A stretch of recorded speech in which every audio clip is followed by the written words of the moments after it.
বাংলাদেশের ঘটনায় হরিনাম সংকীর্তনের মধ্য দিয়ে প্রতিবাদ সনাতনীদের নদিয়ার মায়াপুর ইসকনে।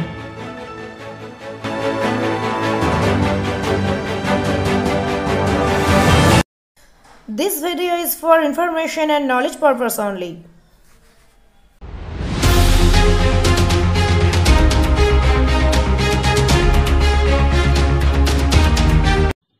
বাংলাদেশের ঘটনা নিয়ে ভারতের বিভিন্ন ইসকনের তরফ থেকে প্রতিবাদ জানানো হচ্ছে। এবার নদিয়ার নবদ্বীপ মায়াপুর ইসকনের পক্ষ থেকেও প্রতিবাদ জানানো হলো নাম সংকীর্তনের মধ্য দিয়ে।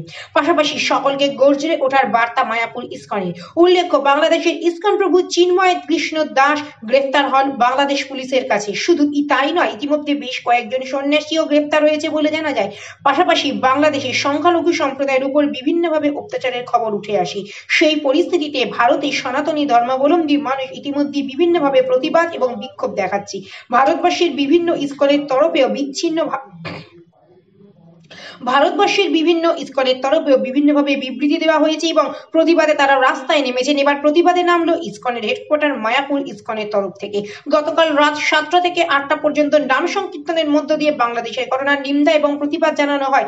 মূলত সনাতনী ধর্মাবলম্বী মানুষদের একমাত্র যেহেতু নাম সংকীর্তন সকলের ঊর্ধ্বে, সেই কারণে কোনো হিংসাকে অবলম্বন না করে নাম সংকীর্তনের মধ্য দিয়ে প্রতিবাদ জানানো হয়। এ বিষয়ে মায়াপুর ইসকনের জনসংযোগ আধিকারিক রশিদ গৌরাঙ্গ দাস বলেন, বাংলাদেশের রাজনৈতিকভাবে যে পরিস্থিতি চলছে এবং যেভাবে ওখানকার সংখ্যালঘু সম্প্রদায় অত্যাচারিত হচ্ছে, অবিলম্বে তা বন্ধ করা হোক। পাশাপাশি তিনি বলেন, মহাপ্রভুর যে কৃষ্ণ নাম, শ্রীকৃষ্ণ নাম যাতে সকলের ঘরে ঘরে প্রতিষ্ঠিত হয়, সেই উদ্দেশ্যে কৃষ্ণ নামের মধ্যে দিয়ে এই প্রতিবাদ জানানো হলো।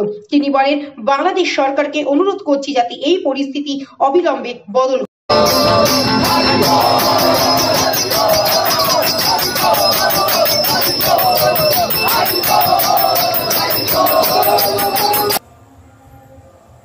ইসকন হেডকোয়ার্টার্স সিধা মায়াপুরে বাংলাদেশের ভক্তদের জন্য আজ রাত 7টা থেকে 8:30 পর্যন্ত হরিনাম সংকীর্তন করা হবে এবং এই অহিংস হরিনামের মাধ্যমে আমরা প্রতিবাদ জানাচ্ছি।